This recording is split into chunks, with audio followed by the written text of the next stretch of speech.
ठीक है। Thank you. Lockdown खत्म ना होता तो कितना अच्छा होता। अब मैं आपके बिना कैसे रहूंगी? मैं भी तो अपनी बीवी को छोड़ के नहीं जाना चाहता, लेकिन क्या करूं, काम में जाना पड़ेगा ना। आई शपथ जल्दी आ जाऊंगा, ठीक है? शेखर। दादा। हाँ दादा। अरे वो तेरे दोस्त ने पैसा लिया था, उसका क्या हुआ? दादा वो लॉकडाउन की वजह से अभी तक लौटा नहीं पाया। मैं जल्दी से जल्दी उससे लेके दे देता हूँ। देख धंधा मंदा चल रहा है, ठीक है? उसको बोल जल्दी से जल्दी पैसा वापस चाहिए, मैं वापस आने तक। ठीक है दादा। और अपने वहिनी का ख्याल रखना। बाय। चलो बाय। वही मुझे एक थोड़ा जरूरी काम है, मैं शाम तक आ जाऊंगा।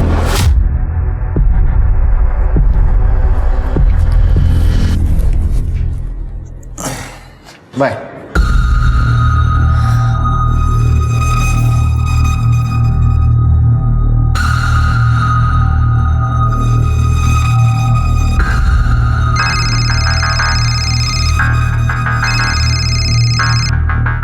आशीष गया, अब तुम्हें कोई खतरा नहीं है। मैं अभी आता हूँ।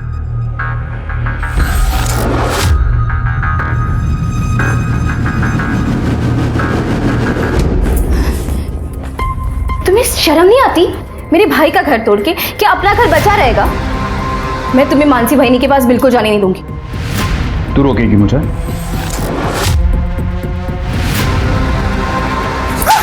तू रोकेगी मुझे? योगेश, योगेश प्लीज। नहीं नहीं। क्या कर रहा है तू? खमाटा मेरी बहू पर हाथ उठाए तो फिर इसे कहो कि काम से काम रखे, वरना खाएगी। और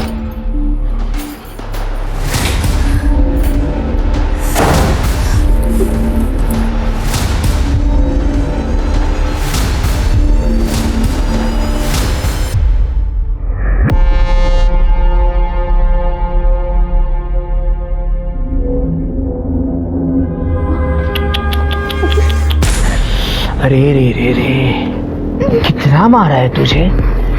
अच्छा, मैं ना मलहम लगा देता हूँ।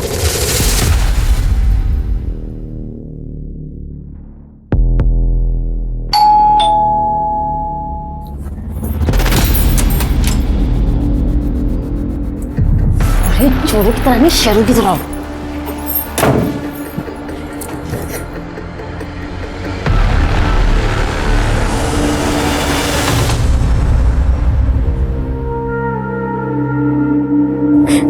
तब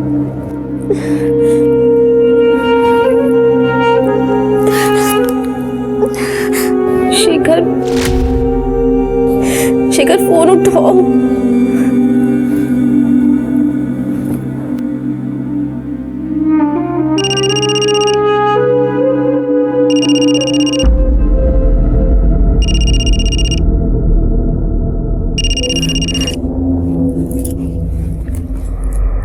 हेलो हेलो नम्रता, क्या क्या क्या हुआ? तुम रो क्यों रही हो? कुछ नहीं हुआ, मैं ठीक हूँ। मुझे कुछ ठीक नहीं लग रहा है, सच सच बताओ क्या हुआ है? सुधीर, योगेश फिर से मानसी वहिनी के पास चला गया है। मेरी जिंदगी बर्बाद हो गई है। मुझे कुछ समझ में नहीं आ रहा, मैं क्या करूँ? तुम परेशान मत हो, मैं आ रहा हूँ तुमसे मिलने। नहीं नहीं सुधीर, तुम यहाँ मत आना, वरना किसी ने तुम्हें यहाँ पे देख लिया ना, मेरी परेशानियां और भी बढ़ जाएंगी। अरे मुझे कुछ नहीं सुनना। और सुनो, मैं तुम्हारे घर के पीछे आ रहा हूँ, तुम बाहर आ जाना मुझसे मिलने, ठीक है?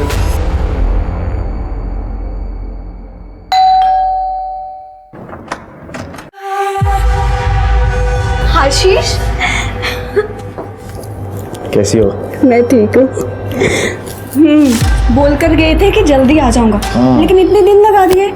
अरे क्या करूं मेरी जान, काम धंधे के लिए बाहर तो निकलना पड़ता है ना।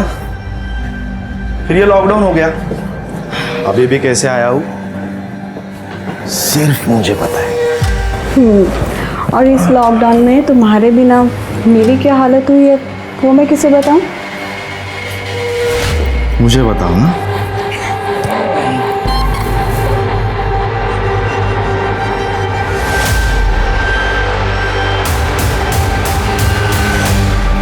रिश्ता कोई भी हो, भरोसा और सुरक्षा का विश्वास ही उस रिश्ते को विश्वसनीय बनाता है। जहां ज्यादातर लोग अपने संबंधों को पूरी सच्चाई और ईमानदारी से निभाते हैं, तो वहीं अपने शातिरपने में माहिर कुछ लोग खुद को सबसे बड़ा हितैषी दिखाते तो हैं, लेकिन मौका मिलते ही भरोसा तोड़ने से नहीं चूकते। अब इस केस को ही ले लीजिए। पति पत्नी के रिश्ते में बंधे आशीष और मानसी ने एक दूसरे को अंधेरे में रखा। एक दूसरे के प्रति उनका भरोसा अवैध संबंधों की हवस की भेंट चढ़ गया। लेकिन क्या उस हवस की चादर को ओढ़कर वे जिंदगी भर छिपे रह पाएंगे?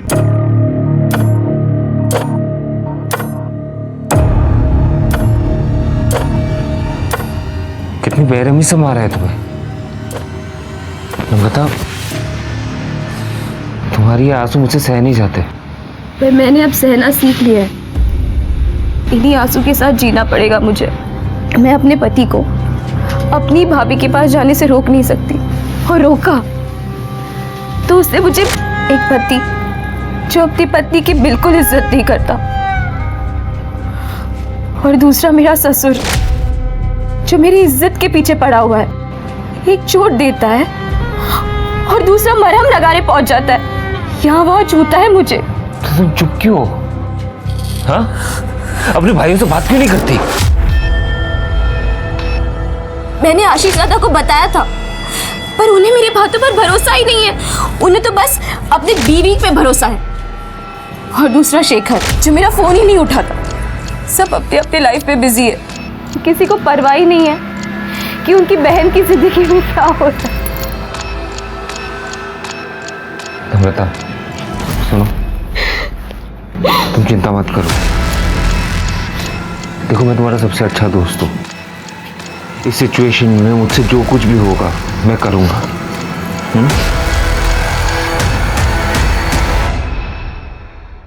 आ नहीं सकते थे, फोन तो कर ही सकते थे ना। अरे हाँ, वो इस मक्कर का भी फोन अभी आना था। कौन है? एक दल्ला है, बिजनेस राइवल। हम लोग जो और बाकी कंपनियों को माल बेचते हैं ना, उसमें से कमीशन खाता है ये। मेरी ईमानदारी की वजह से इसका बिजनेस चौपट हो गया है। हेलो आशीष भाऊ, ऐसी भी क्या नाराजगी? फोन तो उठाओ कम से कम। वैसे भी तुमने मुझे घर पर बैठने को मजबूर कर दिया है, ऊपर से लॉकडाउन ने मेरी कमर तोड़ दी है। देखो भाऊ, अकेले खाओगे तो हजम नहीं कर पाओगे। क्या मतलब? मतलब ये कि एरिया बांट लेते हैं। तुम्हारा बिजनेस तुम करो और मुझे भी अपना कमा के खाने दो। औकात से ज्यादा खाने वाले का पेट ना ऐसे ही फटता है। कहीं ऐसा ना हो कि वक्त फिर से करवट बदले और तुम धप से मुंह के बल आगे रहो। फालतू की धमकी देना बंद कर, समझा ना? तूने खुद अपनी लालच और बेईमानी की वजह से तेरा धंधा डुबाया है। मान ले कि तेरा इस धंधे में टाइम खत्म। किसका टाइम खत्म हुआ और किसका शुरू होगा, ये तो वक्त ही बताएगा।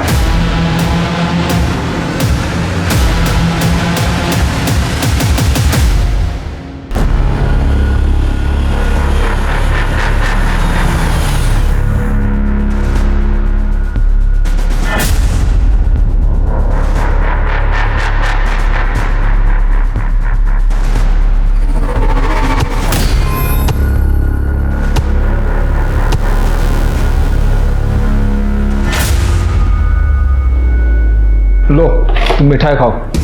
मिठाई? अरे क्या महेश, तूने खरीदे हुए शेयर्स की हालत क्या देखा ना बाजार में? सब गिर रहे हैं, अब तू मिठाई खिला रहे। केदार भाऊ, मेरी कुंडली से शनि की 7.5 हमेशा के लिए दूर हो गई है। अब मैं अपना पुराना बिजनेस फिर से शुरू करने जा रहा हूँ। तुम मिठाई खाओ, मिठाई खाओ। ठीक है ठीक है।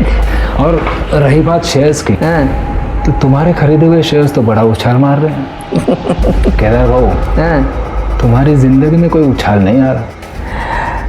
महेश, मेरी जिंदगी में बहुत जल्द उछाल आने वाला है। तू तो जानता है, मेरा बेटा योगेश नम्रता को, मेरी बहू को आए दिन मारते रहता है। अब उसकी बेरुखी से तंग आकर वो जल्द ही मेरी बाहों में आने वाली है। ये बात, अब इस बात पर तू मिठाई खा ले। कौन आ गया?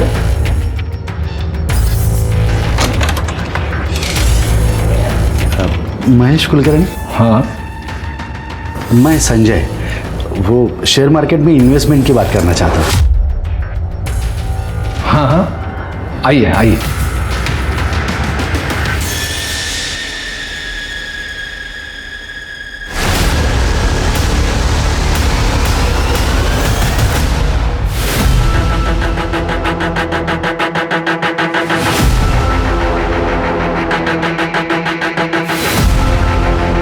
रुको रुको इधर रुको।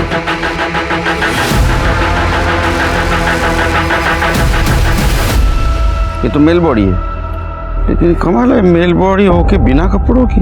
हो सकता है इसका गला दबा कर मारा हो इसे। इसका चेहरा भी बिगाड़ा गया है सर। डेफिनेटली पहचान छुपाने की कोशिश की गई है। हो सकता है किसी पत्थर वत्थर से मारा हो। लेकिन इसको यहाँ मारा गया है और या कहीं और मार के यहाँ लाया गया है।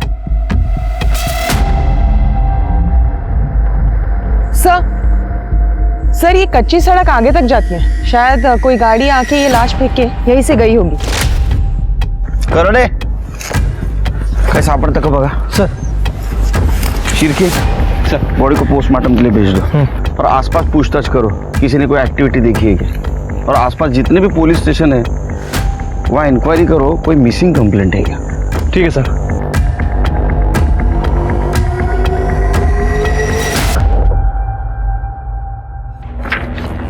सर, आपका शक सही निकला। गला दबाकर ही मारा गया था और उसके बाद उसका चेहरा बिगाड़कर उसकी पहचान छुपाने की कोशिश की गई है। ये देखिए, पीएम रिपोर्ट में मेंशन है कि उसकी मौत 29 जून को दिन में 11:30 से 12:30 के बीच में हुई है। और सर, उसके पहले उसके साथ सेक्सुअल एक्टिविटीज़ भी हुई हैं। तो ये औरत के चक्कर में तो ये मर्डर नहीं हुआ। सर, लग तो ऐसा ही रहा है। सर बॉडी की डिटेल से कोई मिसिंग कंप्लेंट मैच नहीं हुई है और जहाँ ये लाश मिली वहाँ रोड के अलावा और कोई आबादी नहीं है, इसलिए कोई डिटेल्स नहीं मिल पाई। ठीक है, इस मर्डर केस की इन्वेस्टिगेशन शुरू कर दो और फोटोग्राफ आसपास के पुलिस स्टेशन में सर्कुलेट कर दो और बॉडी का डीएनए टेस्ट भी करवाओ। ठीक है सर।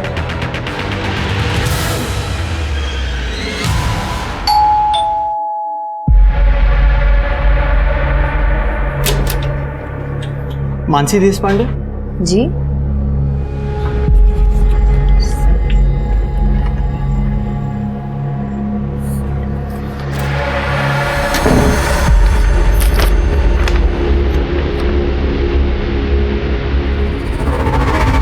क्या? आशीष का डेथ सर्टिफिकेट?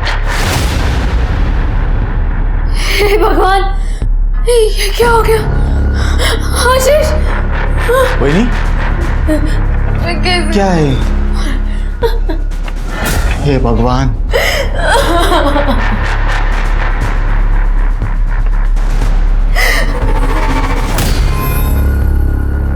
फाइनली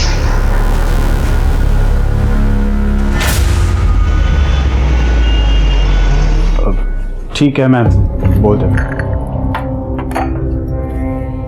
सुनो, क्या हुआ?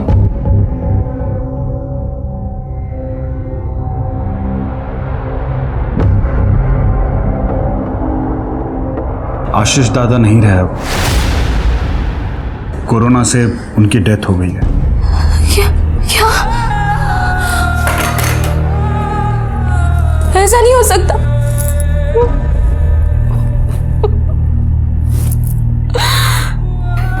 संभालो अपने आप को। अब वैसे भी हमारे रास्ते का कांटा तो निकल ही गया ना।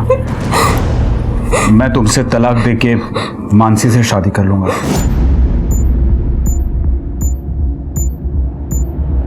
तुम्हें जरा सी भी शर्म नहीं आती ना? ऐसा क्यों कर रहे हो तुम मेरे साथ? योगेश, योगेश, रुको योगेश, प्लीज मुझे ऐसे मत ठुकराओ। छोड़ बाला। योगेश, तुम्हें हिम्मत कैसे हुई नम्रता के साथ ऐसा बिहेव करने की? चलता हो, गेट आउट।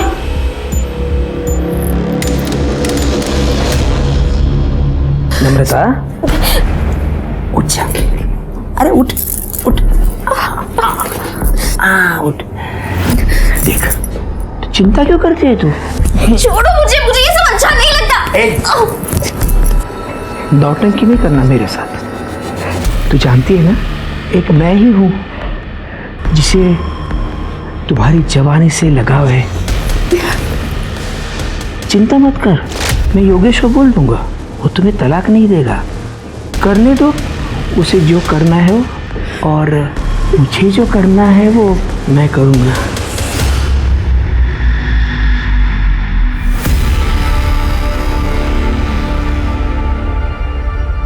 ये नंबर क्यों नहीं लग रहा है?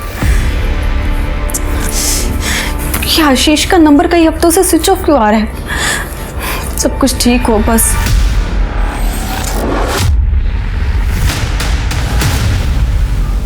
मानसी बहनी, प्लीज मेरा घर मत तोड़ो, योगेश को छोड़ दो। देख नम्रता, तू अपने पति को नहीं संभाल पाई तो इसमें मेरी क्या गलती है? मतलब तू सीधे से नहीं मानेगी? मैं तुम्हें ना करूंगी। छोड़ो उसको। अगर एक बार तूने और हाथ लगाया ना तो तू जिंदा नहीं रहेगी। मेरे भाई को हाथ कैसे लगाया? शेखर, ये मानसी बहनी और ये योगेश, ये दोनों का चक्कर चल रहा है। क्या? सोचा भी नहीं था तुम लोग इतना गिर सकते हो। मानसी बहनी, अरे थोड़ी तो शर्म करो। आशीष दादा जाने के बाद तुम लोग तो खुलेआम रंगरलिया मनाने लगे। नम्रता, तू काळजी नको करो। मेरे जीते जी मैं ये होने नहीं दूंगा। सर, हमारे पारिवारिक प्रॉपर्टी का बंटवारा करना है। प्रॉपर्टी में कितने बंटवारे? जी, ये मेरे बड़े भाई का डेथ सर्टिफिकेट है। अभी हाल ही में उनकी कोरोना से डेथ हुई है। उनकी एक बीवी है मानसी, और मेरी छोटी बहन है नम्रता। इन दोनों का हक बनता है। ऐसा कोई तरीका है जिसे ये मानसी को इस प्रॉपर्टी में से कुछ भी ना मिले? इसलिए हमें ये प्रूव करना होगा कि लीगली वो तुम्हारे भाई की वाइफ है ही नहीं, और दूसरी बात, वो किसी और से शादी कर ले तो उन्हें प्रॉपर्टी का कोई भी हिस्सा नहीं मिल सकता। जी, थैंक यू।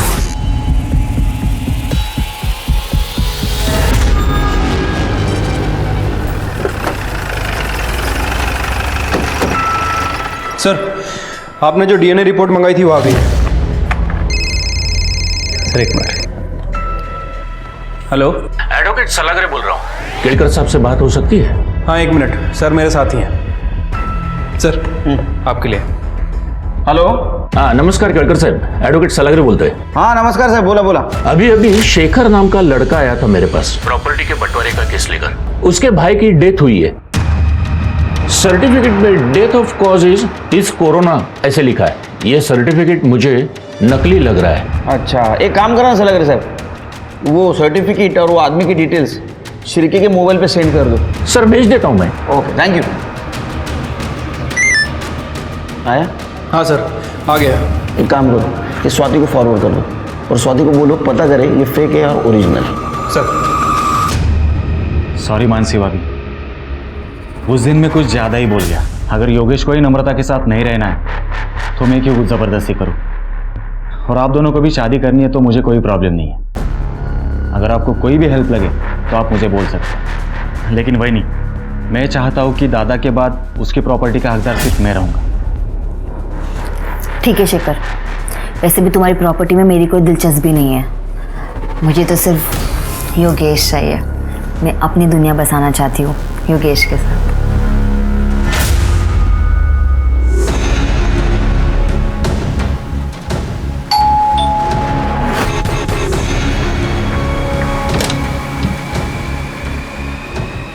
आशीष,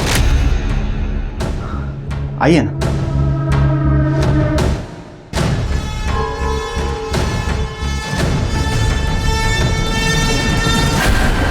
लेकिन आप कौन? मैं आशीष की वाइफ कविता। क्या क्या क्या झूठ बोल रही है आप? आशीष दादा की वाइफ तो ये है मानसी। ये आप क्या कह रहे हैं? आशीष की वाइफ मैं हूँ कविता। अगर आपको विश्वास नहीं होता ना, ये मैरिज सर्टिफिकेट देखिए।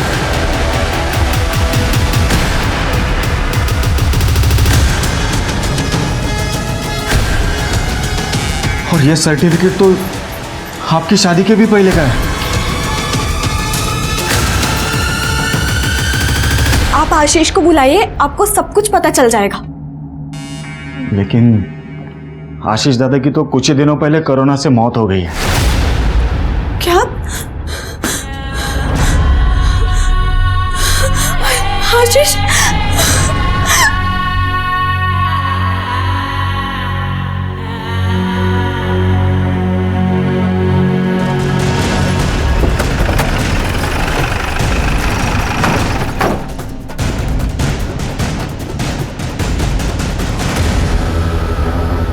आप में से शेखर कौन है? सर शेखर मैं हूँ। आपके भाई की कोरोना से मौत हुई, आपको कैसे पता चला?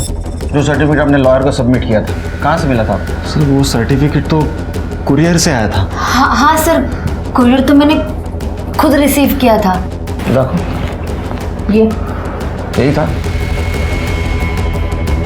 हाँ सर, सर्टिफिकेट तो यही था। ये फेक है क्या? मैं जानती थी यहाँ कुछ ना कुछ तो गलत हो रहा है। मैं आशीष की वाइफ कविता, लेकिन यहाँ आकर पता चला तो ये कि आशीष की बीवी बनी बैठी है।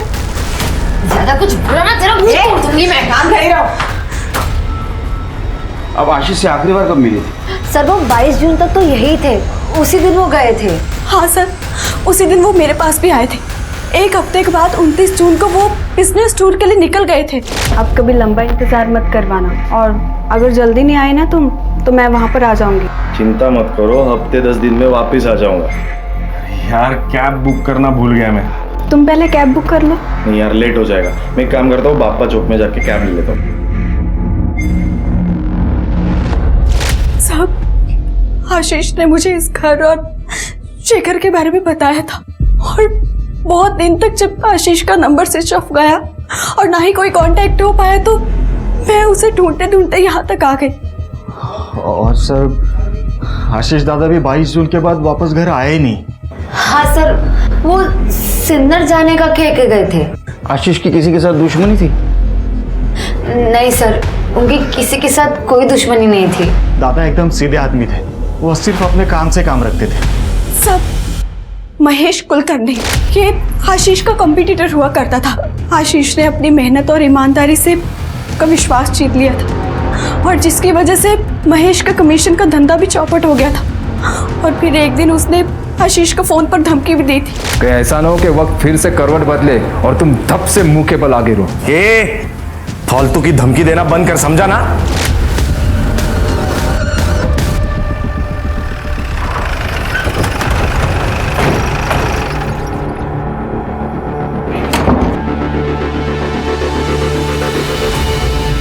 परेशान हो गए हमको देख के? नहीं सर, ऐसी कोई बात नहीं है। बताइए मैं क्या कर सकता हूँ। आशीष की वाइफ कह रही थी कि तुमने उसे कुछ धमकाया बिजनेस के सिलसिले में। सर बिजनेस में ये सब होते रहता है। आशीष ने मेरा धंधा चौपट कर दिया था, तो गुस्सा तो आएगा ही। फिर भी मैंने समझौते के लिए उसे फ़ोन किया था सर। हाँ, उस वक्त थोड़ी बहसबाजी हुई थी बस, बाकी मैं कुछ नहीं जानता सर। नहीं, कुछ जानते हो तो अभी बता दो, क्योंकि हम अगर जानने की कोशिश करेंगे तो बताने के लायक नहीं रहोगे। मैं सच कह रहा हूँ सर, मैं कुछ नहीं जानता।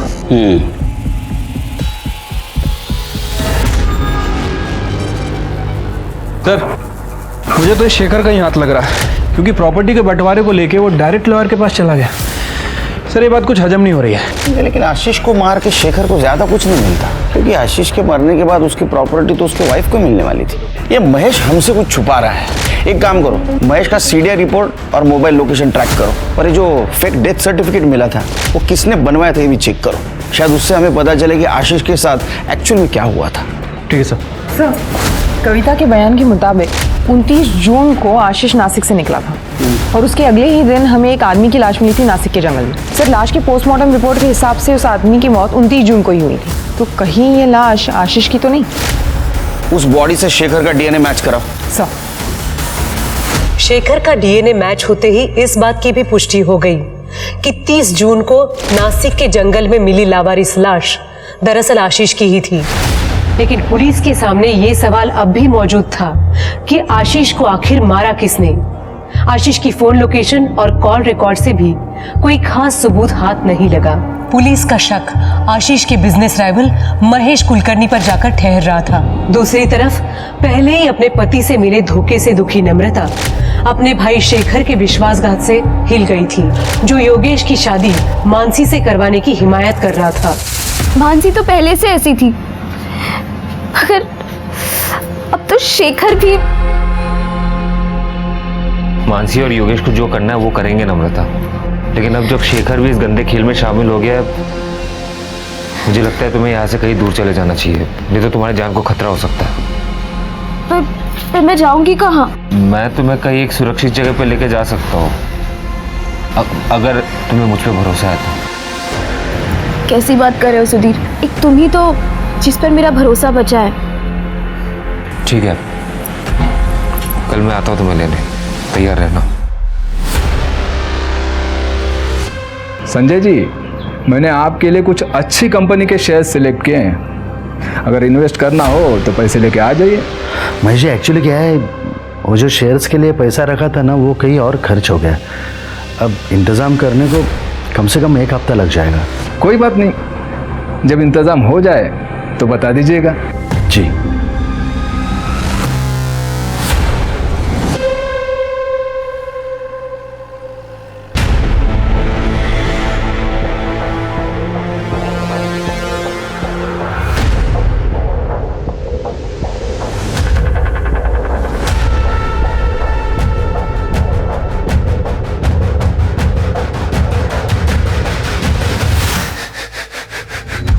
नम्रता, नम्रता, नम्रता, क्या है? कहाँ घुस रहा है तू? कहाँ घुस रहा है तू? नम्रता का है? मुझे क्या पता, कल रात से घर पर नहीं है वो। तुम्हें पता होगा ना, तू तो आशिक है उसका। बता कहाँ छुपा के रखा है उसे? मुझे नहीं पता नम्रता कहाँ पे है। भैया किसी और के साथ भाग के। सच सच बता नम्रता कहाँ है? तुम लोग उसे बहुत परेशान करते हो, मुझे पता है। कहाँ छुपा के रखा है? कहाँ छुपा के रखा है? हिम्मत कैसे हुई तेरे मेरे बाबा को हाथ लगाने की? हाँ, हिम्मत कैसे हुई? छुपा के रखा है, मैं उसे ढूंढ के निकालूंगा, मैं बोल रहा हूँ। अरे जा जा, नम्रता जहाँ भी होगा ना, मैं पता लगा के रहूंगा। चल निकल, नम्रता कहाँ? चल।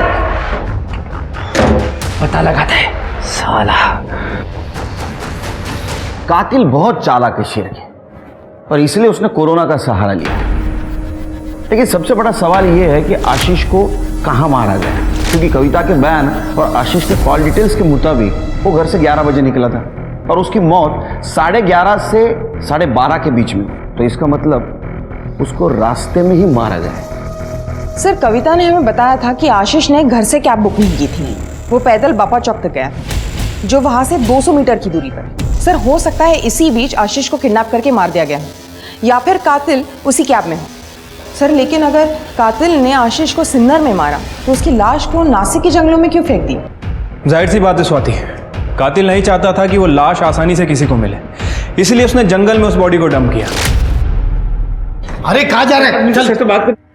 अरे करणे येऊ दे त्यांना, लोकांच्या तक्रारी ऐकण्यासाठी जात ना आपण इकडे।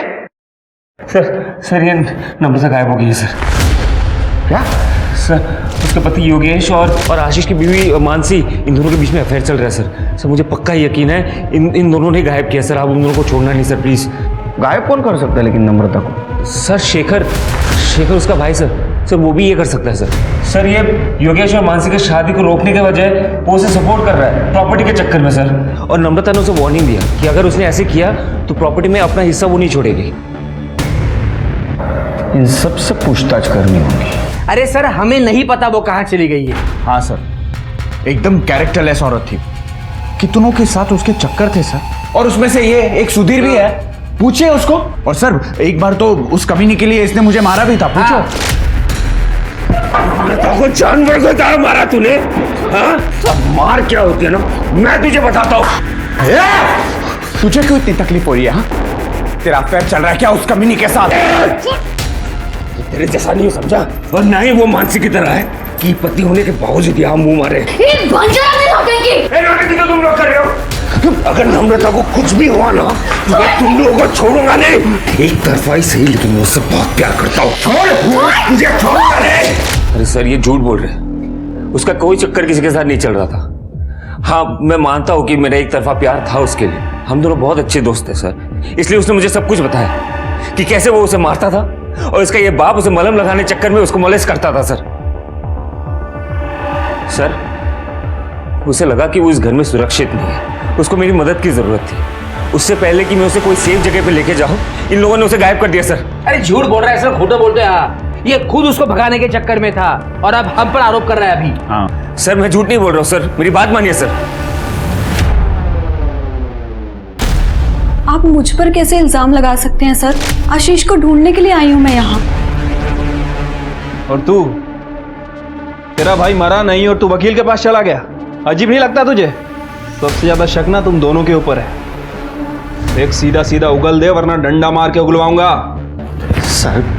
सर मैंने कुछ नहीं किया, मुझे सच में कुछ पता नहीं। सर हमें जितना पता था आपको बता तो दिया। वो सर्टिफिकेट भी कोरियर से आया था।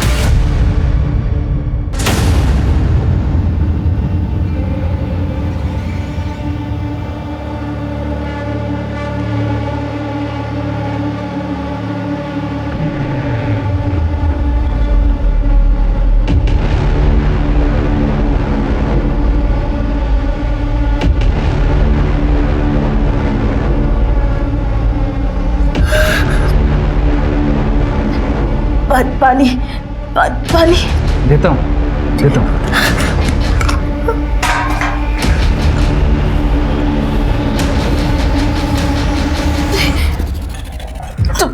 तुम मेरे साथ ये सब क्यों कर रहे? प्लीज जाने दो मुझे। जाएगी ना? प्लीज जाएगी, बाहर जाएगी तू। पहले तेरी जान जाएगी। तेरे भाई ने मुझे डुबाने के लिए जितने पत्थर मेरे गले में बांधे थे ना, उन सबका गिन गिन के बदला लेना है मुझे। नहीं प्लीज नहीं। चुप।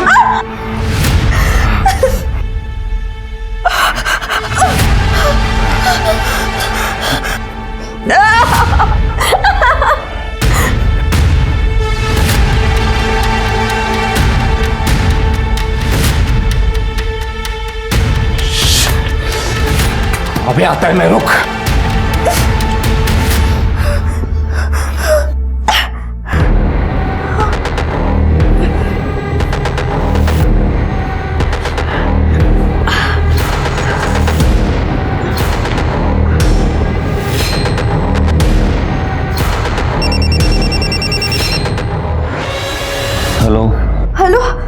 हेलो सुधीर।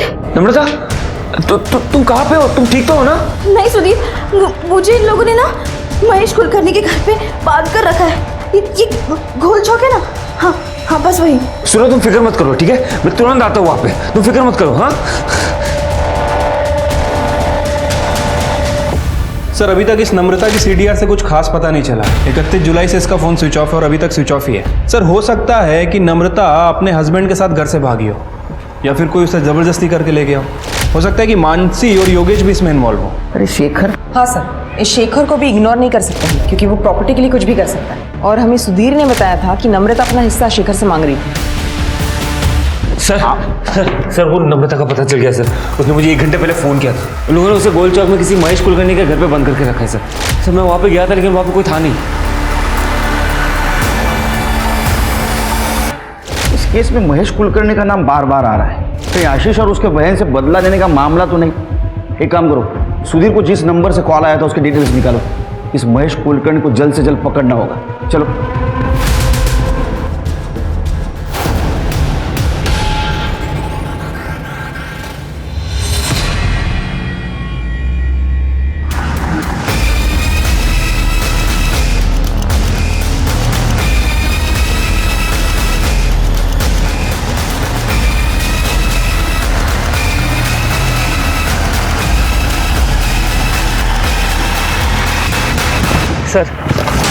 सर यहाँ पे सर ये यहाँ।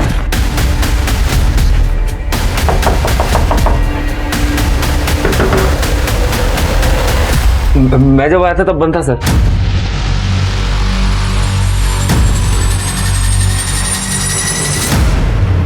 नम्रता चेक करो।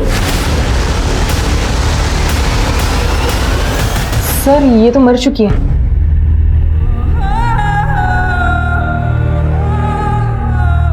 और सर ये देखिए, गले पे रस्सी के निशान, शायद रस्सी से गला घोट के मारा गया इसे।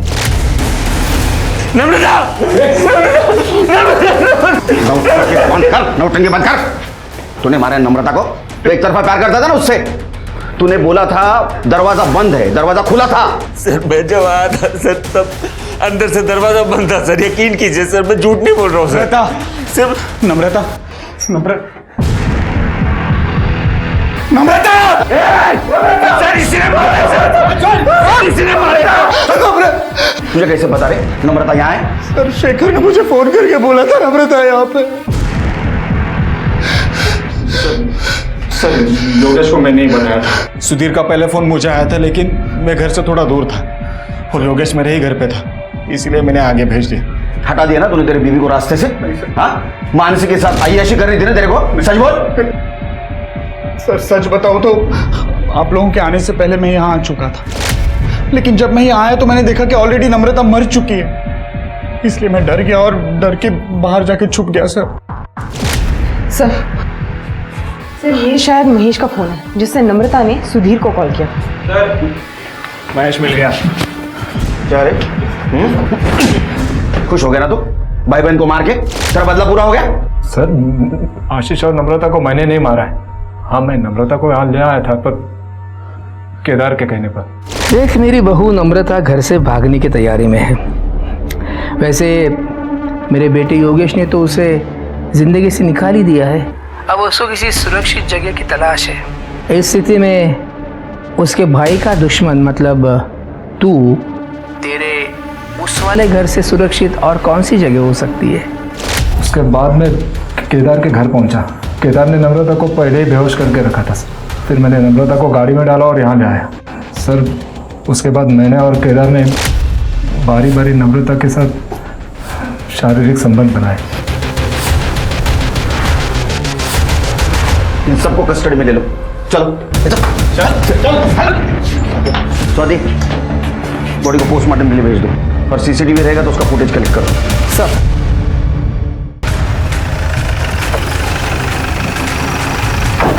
अरे साहब वो महेश झूठ बोल रहा है, एक नंबर का टक्की इंसान है वो।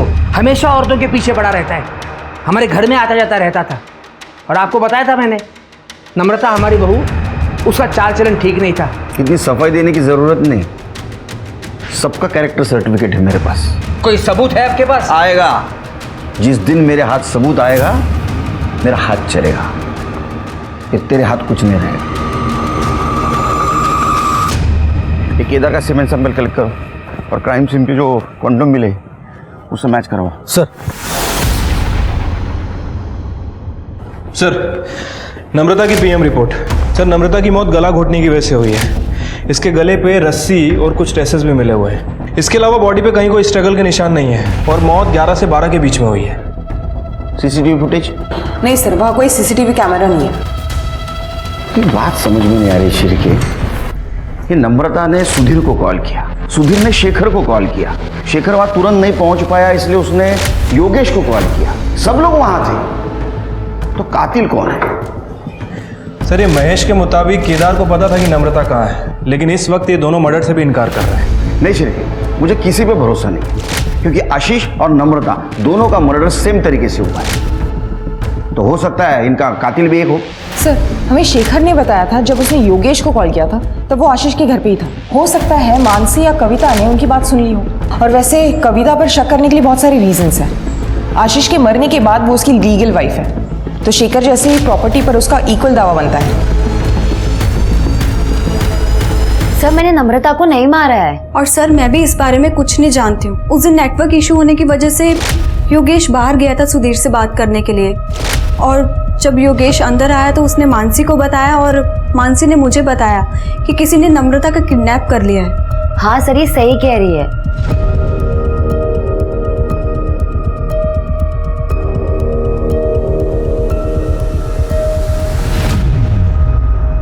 सर आपको क्या लगता है, ये दोनों लड़कियां सच बोल रही हैं या सच को छुपा रही है? ये नम्रता को जिसने भी मारा है बहुत होशियार है, उसे ढूंढने के लिए मैं बहुत मेहनत करनी पड़ेगी। शिरके ये आशीष का डुप्लीकेट डेथ सर्टिफिकेट जिसने भी बनवाया है उसका कुछ पता चला? फिलहाल तो नहीं सर। ठीक है शिरके, तुमने एक चीज पॉइंट आउट की, खिड़की के बाहर 2 रस्सी के टुकड़े लटक रहे थे और बीच का हिस्सा गायब था। ये नम्रता को भी रस्सी से घोट के मारा गया है ना? हाँ सर। क्या ऐसा तो नहीं कि ये रस्सी उसके लिए यूज की गई हो? पॉसिबिलिटी तो है सर। एक काम करो, फॉरेंसिक टीम को बुला, हम लोग कातिल के बहुत नजदीक पहुंच गए हैं, जल्दी। ठीक है सर। सर एक मिनट। हेलो, ठीक है सर। क्राइम सीन पे जो कॉन्डम्स मिले थे और उसके अंदर जो सीमेंट था वो केदार के सीमेंट से मैच कर रहा है। बोला था ना तेरे को, जिस दिन हाथ सबूत लगेगा मेरा हाथ उठेगा। सच बोल। मुझे मत मारिए, मैं सब बताता हूँ। मैं मानता हूँ कि मेरी बुरी नज़र थी मेरी बहू पर। महेश जो कुछ भी बोला बिल्कुल सच बोला। ये नम्रता को किडनैप करने का प्लान मेरा ही था, लेकिन मैं सच बोल रहा हूँ, मैंने उसे नहीं मारा सर। तूने अभी आधा सच बोला है। तूने एक औरत को मॉलेस्ट किया है, एक औरत तुझे मारेगी। स्वाति इसको इतना मारो ये सच बोले। सर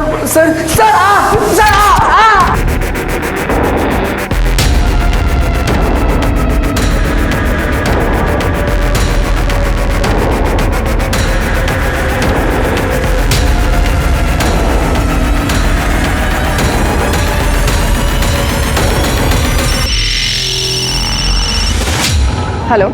कविता किसी को तो मिलने आई है, पर मैं देख नहीं पाया वो किससे मिलने आई है। ठीक है, वो बाहर आने तक वहीं रुको, और अगर पता ना चले वो कौन है तो किसी बहाने से अंदर चले जाना। Okay madam.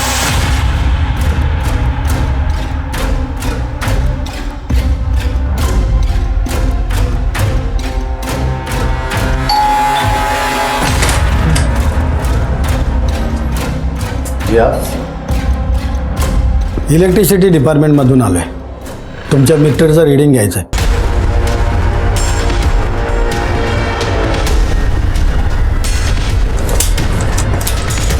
सर तुमचं मीटर फॉल्टी आहे, 1 आठवड्यामध्ये तुम्हाला नवीन मीटर दिलं जाईल, पण मालकाचा आम्हाला एक फोटो लागेल। मेरे पास में फोटो नहीं है सर, ती आमच्याकडे सुविधा आहे, तुम्ही जरा मास्क खाली करा। सर ये वो आदमी है जिससे कविता मिलने गई थी। इसकी कुंडली निकालो सब। अब मेरे रास्ते में सिर्फ एक ही रोड़ा बचा है, और वो भी अपनी जगह पे पहुंच गया तो फिर सब कुछ अपना, ना कोई रोक टोक, सिर्फ मौज ही मौज। ठीक है सर, कविता जिस आदमी से मिलने गई थी उसकी डिटेल्स निकालिए। वो कविता का ही मामा है, संजय, इसी शहर में रहता है। सर आशीष का जिसने फेक डेथ सर्टिफिकेट बनाया था उसका पता चल गया, ये उसका फोटो है। करडे ने जो फोटो भेजी तो दिखा। सब। ये दोनों फोटो तो एक ही आदमी के हैं।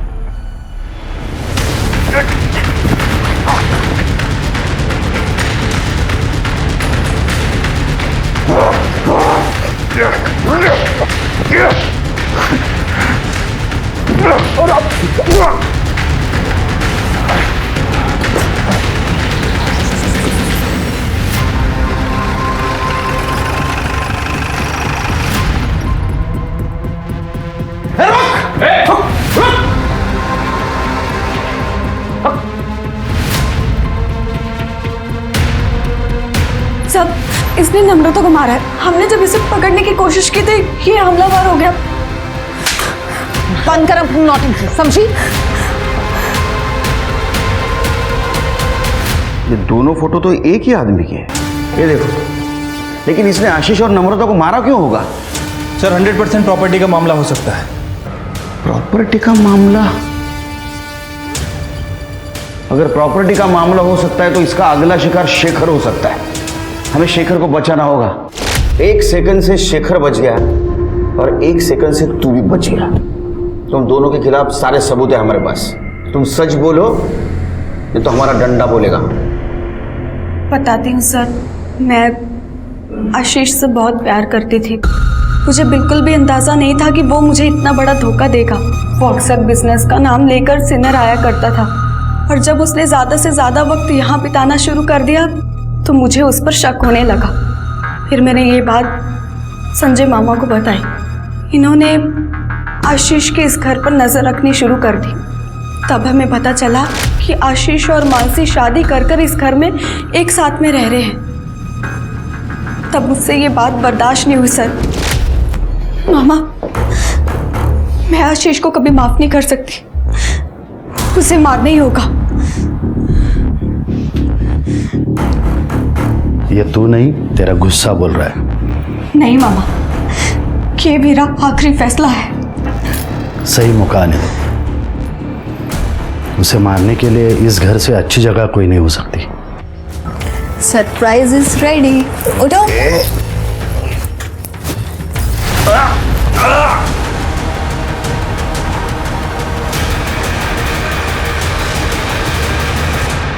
आशीष की लाश नासिक के जंगल में मैंने फेंक दी, क्योंकि अगर पुलिस इन्वेस्टिगेशन शुरू हो गया तो कविता पे कोई शक न करे। और उसका चेहरा कुचल दिया। कोरोना की कहानी इसलिए बनाई क्योंकि लाश न मिलने की बात छिपी रही। साहब, अभी कोरोना से इतने लोग मर रहे तो हमें लगा कि ये आशीष की मौत भी छिप जाएगी और कविता आशीष की प्रॉपर्टी पे ऐश करेगी। लेकिन साहब, जब हम यहाँ आए तो हमें पता चला कि ये आशीष की तो बहुत सारी प्रॉपर्टी है। फिर हमने सोचा साहब, ये प्रॉपर्टी के जितने भी दावेदार हैं उनको सबको एक एक करके रास्ते से हटा देंगे। कि नम्रता के बारे में कैसे पता चला? वो मैं इनके घर पे नज़र रख रहा था ना साहब, तो वो शेखर ने योगेश को फ़ोन करके नम्रता के किडनैप होने की बात बोली, तो वो बात मैंने सुन ली क्योंकि मैं वहीं पे छुप के खड़ा था। गोल चौके के पास। और क्या नाम बताया? महेश कुलकर्णी। पक्का नम्रता वहाँ मिलेगी?